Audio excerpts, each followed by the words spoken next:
প্রথম প্রশ্ন, শেখ শুনেছি কফি পান করা নাকি হারাম, এটা নাকি মদ পান করার মতো। দ্বিতীয় প্রশ্ন, হাঁস মুরগি জবাই করার সঠিক নিয়ম কি। তৃতীয় প্রশ্ন, স্বপ্নে গাড়িতে চড়তে দেখলে কি হয়। গাড়ি স্বপ্নে দেখার বিস্তারিত ব্যাখ্যা জানতে চাই। চতুর্থ প্রশ্ন, স্বামী মারা গেলে স্ত্রীর করণীয় কি, কি করতে পারবে, কি করতে পারবে না। পঞ্চম প্রশ্ন, খোলা তালাক কাকে বলে, এর মাধ্যমে কি তালাক হয়।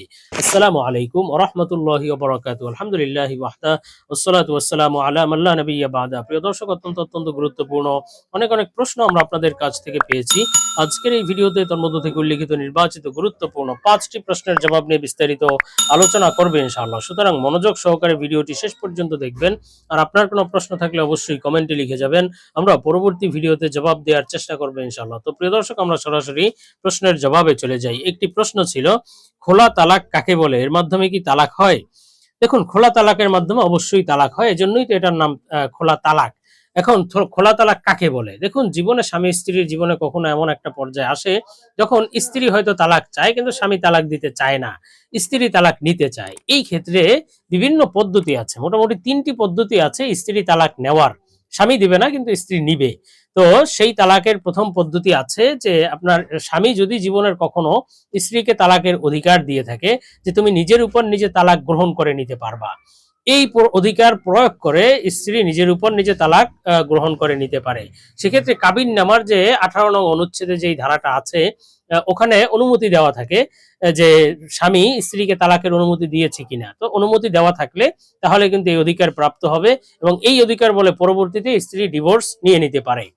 আরেকটি সূরত আছে যে, যদি বিশেষ কোনো প্রয়োজন দেখা দেয়, স্ত্রী যদি আদালতের কাছে আবেদন করে বিচ্ছেদ করার, তালাক নেয়ার, তাহলে আদালত, বিজ্ঞ আদালত, কাজী অর্থাৎ বিচারক যদি তাদের মধ্যে বিচ্ছেদ করে দেয়, এর মাধ্যমে বিচ্ছেদ হতে পারে।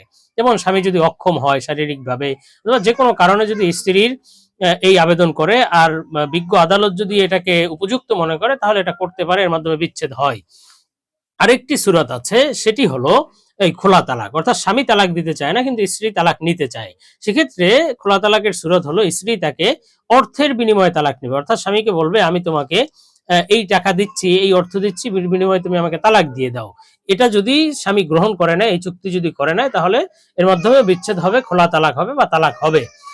আর এই খোলা তালাকের ক্ষেত্রে অত্যন্ত গুরুত্বপূর্ণ একটি বিষয় হলো যে, খোলা তালাক যদি, এই তালাকের বিচ্ছেদের বিষয়টি বা এই সমস্যাটি বা এই দোষটা যদি স্বামীর থাকে, স্বামীর দোষের কারণে যদি স্ত্রী তালাক নিতে চায়, তাহলে স্বামীর এই অর্থে এই তালাকের বিনিময় নেওয়া জায়েজ হবে না, উচিত হবে না। আর যদি স্ত্রীর দোষের কারণে স্ত্রী তালাক নেয়, তাহলে তার বিচ্ছেদের বিনিময় নেওয়া যাবে, এটা জায়েজ হবে। আর এই বিনিময়টা আলাদা সম্পদও হতে পারে, অথবা এই বিনিময়টা মহরানাও হতে পারে। অর্থাৎ স্ত্রী যদি বলে যে আমার মহরানার দরকার নেই, তুমি আমাকে তালাক দিয়ে দাও, এটা মেনে নিলেও খোলা তালাক হবে, এটাও জায়েজ। আমরা পরবর্তী প্রশ্নের জবাবে চলে যাই। প্রশ্ন ছিল, স্বামী মারা গেলে স্ত্রীর করণীয় কি, কি করতে পারবে, কি করতে পারবে না। দেখুন, স্বামী মারা গেলে স্ত্রীর বেশ কিছু করণীয় আছে, বেশ কিছু বর্জনীয় আছে। এক্ষেত্রে তাৎক্ষণিকভাবে কিছু কাজ আছে বা বর্জনীয় কিছু করণীয় কাজ আছে। আর 4 মাস 10 দিন পর্যন্ত স্ত্রীর কিছু কাজ আছে। তো তাৎক্ষণিকভাবে স্ত্রীর করণীয় হলো যে সে ধৈর্য ধারণ করবে। অনেক স্ত্রী আছে যে স্বামী মারা গেলে একেবারে মাথার চুল উঠিয়ে ফেলে, বুক চাপড়ায়, মাটি থাপড়ায়, এই ধরনের কাজ থেকে বিরত থাকতে হবে।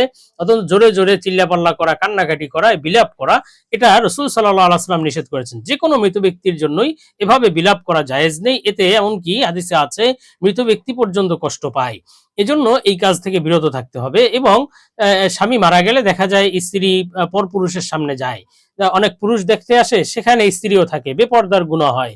এই কাজ থেকে পরিপূর্ণ বিরত থাকতে হবে। তবে এক্ষেত্রে একটি লক্ষণীয় বিষয় হলো, অনেকে মনে করে স্বামী মারা গেলে স্ত্রী তাকে দেখতে পারবে না অথবা ধরতে পারবে না, এই বিষয়টি সহি নয়।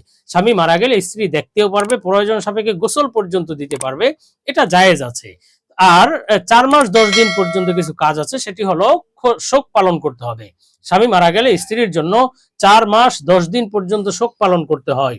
অর্থাৎ শোক পালন করতে হবে, যেখানে স্বামী মারা গিয়েছে স্বামীর ঘরে থাকবে। আর স্বামীর ঘরে থাকা যদি একেবারে অসম্ভব হয়, তাহলে অন্যত্র সে শোক পালন করবে। এবং শোক পালনের সূরত হলো, সে বাসার মধ্যেই থাকবে, বাহিরে বের হবে না, এবং সাজসজ্জা গ্রহণ করবে না, এবং রং চং গ্রহণ করবে না, রং দিবে না, এবং বিবাহের প্রস্তাব তাকে দেওয়াও যাবে না, বিবাহের প্রস্তাব নেওয়াও যাবে না। এই বিষয়গুলো লক্ষ্য রাখতে হবে। এবং স্বামী মারা গেলে 4 মাস 10 দিন পর্যন্ত যে শোক পালন করা, এটা অবশ্যই করতে হবে, এটা ওয়াজিব। আর সে বাসার বাহিরে যাবে না। হ্যাঁ, বিশেষ যদি কোনো অত্যন্ত প্রয়োজন হয় যে তার জীবন জীবিকার প্রয়োজন, যে তার বাহিরে যাওয়া ছাড়া উপায় নেই, তাহলে সে প্রয়োজন সাপেক্ষে বাহিরে যেতে পারবে, কিন্তু প্রয়োজন না হলে তার বাহিরে যাওয়া যাবে না। তো আমরা পরবর্তী প্রশ্নের জবাবে চলে যাই। প্রশ্ন ছিল হাঁস মুরগি জবাই করার সঠিক নিয়ম কি? দেখুন, হাঁস মুরগি জবাই করার ক্ষেত্রে বেশ কিছু বিষয় লক্ষ্য রাখতে হবে। প্রথমত, দুইজন ব্যক্তি হাঁস মুরগি ধরবে, দুইজনে মিলে জবাই করবে। তো আসলে উত্তম হলো, এটা একটা উত্তম মাসালা। অনেক দোকানদার আছে একজনই জবাই করে ফেলে, এটাও যদি সে সহিভাবে করতে পারে এটা জায়েজ হবে। তবে উত্তম হলো দুইজনে ধরে ভালোভাবে জবাই করবে। সেক্ষেত্রে একজন পায়ের দিকে ধরবে, একজন মাথার দিকে ধরবে। যে পায়ের দিকে ধরবে সে গলার দিক থেকে একটু টেনে ধরবে যাতে জবাই করতে সুবিধা হয়।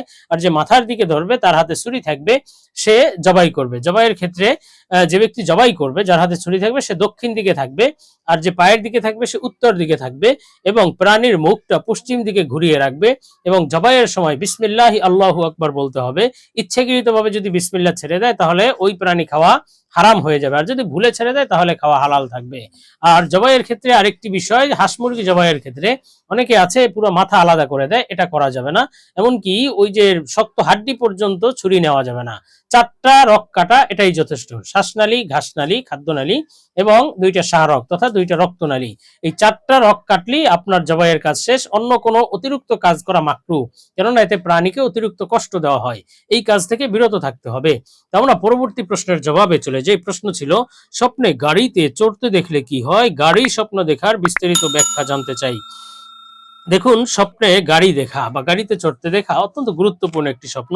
আসলে স্বপ্নের মাধ্যমে আল্লাহ তাআলা বান্দাকে বিভিন্ন সময় বিভিন্ন বার্তা দিয়ে থাকেন, কখনো সুসংবাদের বার্তা, আবার কখনো সতর্ক বার্তা। আল্লাহ তাআলা যেই স্বপ্নগুলো দেখান সেগুলো কিন্তু অবশ্যই সত্য এবং সহি স্বপ্ন, এবং তার সত্য সহি ব্যাখ্যাও রয়েছে। তো আজকে প্রশ্নের ভিত্তিতে আমরা স্বপ্নে গাড়ি দেখার বিস্তারিত ব্যাখ্যা সম্পর্কে আলোচনা করব। নির্ভরযোগ্য স্বপ্নের ব্যাখ্যার কিতাব আল্লামা ইমাম মুহাম্মদ ইবনে সিরিন রহমতুল্লাহ আলাইহির তাবির রুইয়া কিতাব থেকে হযরত মুহাম্মদ ইবনে সিরিন রহমতুল্লাহ আলাইহি বলেছেন, স্বপ্নে যদি কেউ দ্রুত গতির গাড়িতে চড়তে দেখে, গাড়িতে বসতে দেখে, অথবা গাড়িতে উঠতে দেখে, যে কোনো কিছুই দেখুক না কেন, দ্রুত গতির গাড়ি দেখলে বুঝতে হবে এটি তার জন্য বড় সৌভাগ্যের বিষয়, যে আল্লাহ তাআলা তার সম্মান মর্যাদা বাড়িয়ে দিবেন এবং সে বুজুর্গি লাভ করবে, আল্লাহ তাআলার প্রিয় বান্দা হতে পারবে, আল্লাহ তাআলা তাকে কবুল করে নেবেন ইনশাআল্লাহ।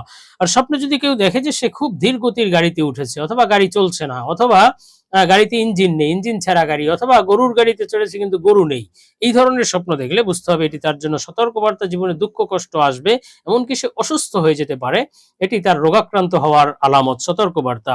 আর স্বপ্নে যদি কেউ দেখে যে তাকে কেউ গাড়ি দিয়েছে, গাড়ি হাদিয়া পেয়েছে, উপহার পেয়েছে, এমন স্বপ্ন দেখলে বুঝতে হবে এটি সে ইজ্জত সম্মান লাভের লক্ষণ, এমনকি সরকারি চাকরি বাকরি পেতে পারে, সরকারের পক্ষ থেকে বড় ক্ষমতা অর্জন করতে পারে। আর হযরত ইমাম জাফর সাদেক রহমতুল্লাহ আলাইহি বলেছেন, স্বপ্নে গাড়ি দেখার বা গাড়িতে চড়তে দেখার মোট 8টি ব্যাখ্যা আছে। অন্যতম কিছু ব্যাখ্যা হলো আল্লাহ তাআলা তার মান সম্মান, ইজ্জত সম্মান বাড়িয়ে দিবেন এবং সে অধিকার আদায় করতে পারবে। যে অধিকার কোনো জায়গায় আটকে আছে, সে অধিকার আদায় করতে পারছে না, সেটা আদায়ের ব্যবস্থা হয়ে যাবে।